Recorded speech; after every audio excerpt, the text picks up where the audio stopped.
이영혁 위원과 함께하는 딱 이거 시간입니다. 시장의 중심에서 우리가 챙겨볼 만한 이슈 뭐 있나 들여다보고 있습니다. 이영혁 위원과 함께할게요. 위원님 어서 오세요. 네, 안녕하세요. 안녕하세요. 오늘은 실적 얘기 준비하셨다면서요? 네, 그러니까 실적 시즌이 이제 그 코스피 기준 뭐냐 막바지 들어갔는데 그래도 중간에 좀 점검할 필요가 있고요. 그래야지 내일 이후에 또 삼성전자 남은 몇 개들이 있거든요. 네. 그래서 오늘은 중간 점검하는 날로 한번 정해봤습니다. 한마디로 평가를 내려본다고 하면 이번 실적 시즌의 평가 뭐 어떻게 말씀하고 싶으세요?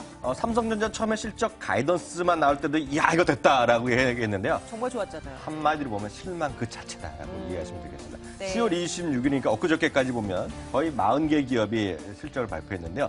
예상치를 상회한 기업만 보면 20개, 절반 이상이니까 괜찮다라고 할 수 있는데요. 웬만하면 80% 나와야 되는 건데 이게 절반밖에 안 됐고요.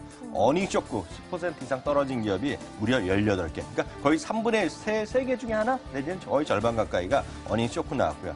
전체 이익의 영업이익을 보면 전체로 보면 8% 정도 모자랐어요. 그러니까 네. 전체로 보더라도 어닝 쇼크랑 거의 맞먹는다라고 이해하시면 되겠습니다. 그러니까 삼성전자 잠정치 실적 나왔을 때 네. 오, 첫 단주 잘 꼈어, 괜찮네 라면서 깜짝 놀랐었는데 네. 정말 그 이후로 나오는 기업들에 대해서는 그 기대치가 낮아져 있던 만큼 그것보다 못 미치는 기업들도 굉장히 많았던 것 같아요. 종목별로 좀 체크해 주시죠, 위원님. 네, 두 가지 이제 분류를 해봤습니다. 컨센서스보다 안 좋은 쪽, 그리고 컨센서스보다 좀 좋은 쪽으로 해봤는데요. 네. 첫 번째는 컨센서스보다 안 좋은 쪽인데요.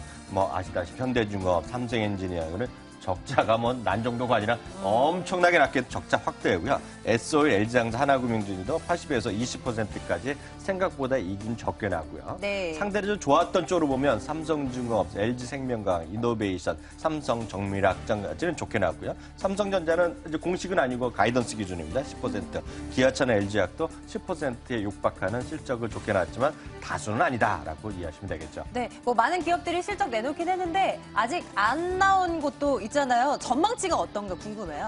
그러니까 이게 보시면 앞서 이거 좀 해드리면 계속 얘기한 것 이어지네요. 중에 조금 더 이제 중요한 거 좀 말씀드리면 삼성 엔지니어링은 1조 5천억 원대 영업 성실했거든요. 예상이 이거니까요. 이거 말도 안 되는 거가 나온 거고요. 현대중업도 154억 정도 적자라고 생각했는데 6천억이 넘는 뭐 대규모 나왔고요. 철강업종, 현대해초 이런 것들이 예상을 하회했지만 포스코나 이런 것들은 대신에 분기 배당한다 그러니까 조금 어서 벗어나려는 노력을 했죠. 네. 남아있는 기업들요. 그러니까 남한 쪽 보면 이제 그 앞서 말씀드렸다시피 계속해서 나오는데 이제 종목별로보다는 업종별로 좀 살펴보는 게 나을 것 같아요. 네. 업종별로 지금 예상 실적이 좋아지냐 나빠지는 것인데요. 제가 말씀드린 거는 지금까지 발표한 거 빼놓고요. 앞으로 발표가 남아있는 3분기 기업 실적을 조사해봤더니 우리나라 YZF 이런 걸 조사해봤더니요. 상기열제 대비 3% 영업이익 전망이 떨어져 있거든요. 한 달 전 대비보다 또 떨어졌어요. 그러니까 2주 만에 또 떨어졌거든요. 최근에 한 1주 전 만에 또 떨어졌어요. 이게 보면 눈치를 쓱 보니까 딴 기업들이 안 좋게 나오니 얘네들은 별 볼일 없겠다 하면서 증권회사들 슬그머니 내리는 거다라고 이해해 보셔야 되겠고요. 네, 그렇습니다. 업종별로 좀 보면은요. 업종별로 보면 이것도 다시 말씀드리지만 실적 발표 안 한 기업들입니다.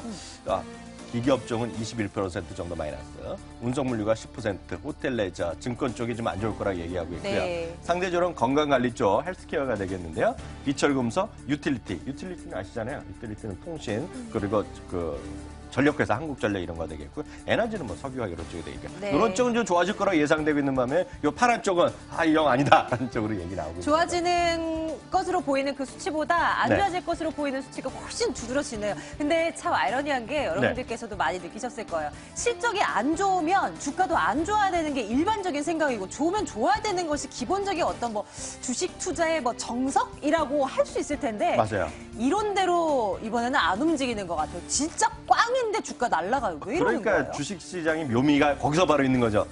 너무 교과서대로만 되면 안 되는 거거든요. 근데 이제 그런데 왜 그런 것들이 왜 올라갔냐? 뭐 조선주도 좀 그런 건 좀 있었고요. 철강주도 그런 것들인데요. 네. 한 세 가지 정도 요인이 있었던 것 같아요. 수년 동안 내릴 만큼 내렸다는 거죠, 이것들이요. 그러니까 이제 뭐 더 떨어지겠거니. 저도 한번 얘기했잖아요. 대한항공 얘기했을 때, 대한항공 여기서 더 떨어지겠거냐 얘기했잖아요. 막 그런 심리가 아닌가 싶고요.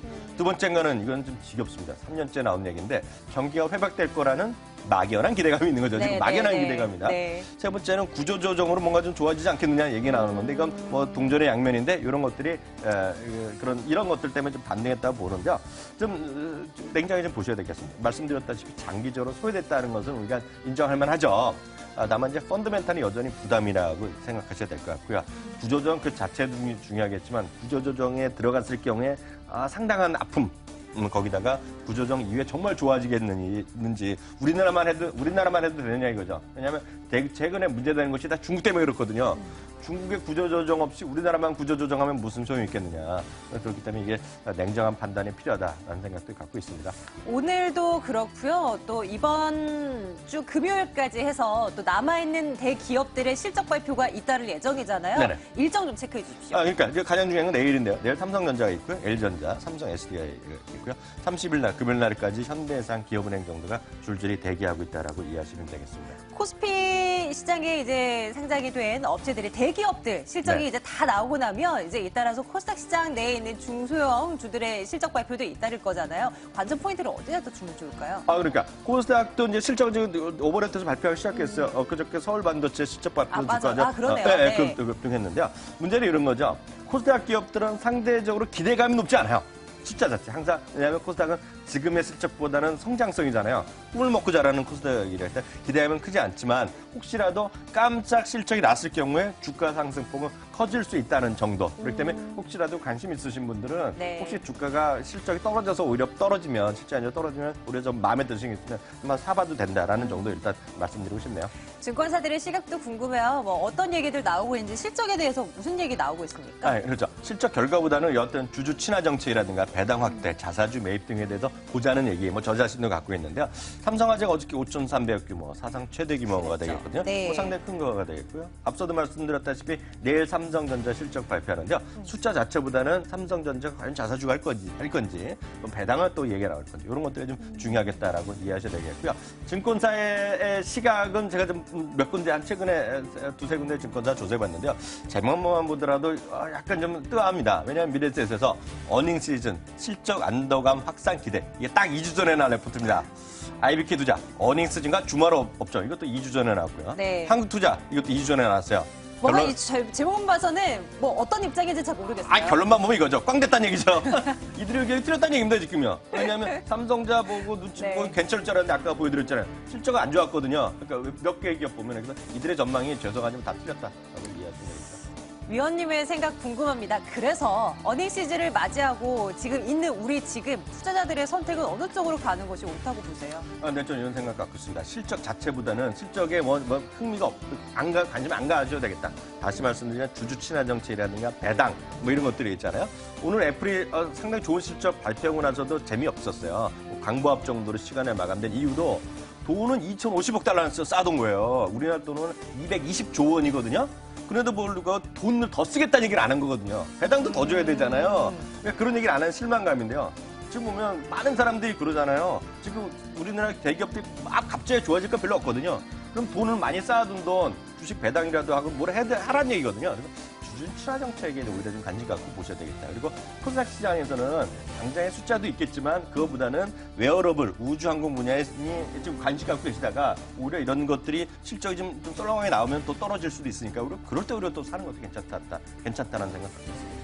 석 달 동안 열심히 장사한 거 그 결과 어떻게 나오나 성적표들이 공개되고 있는데 숫자도 중요하지만 사이드 메뉴로 뭐가 플러스 알파로 나올지에 주목을 하는 거 중요해 보입니다. 이항영 위원과 함께한 딱 이거였어요. 내일 또 같은 시간에 돌아오겠습니다. 위원님 고맙습니다.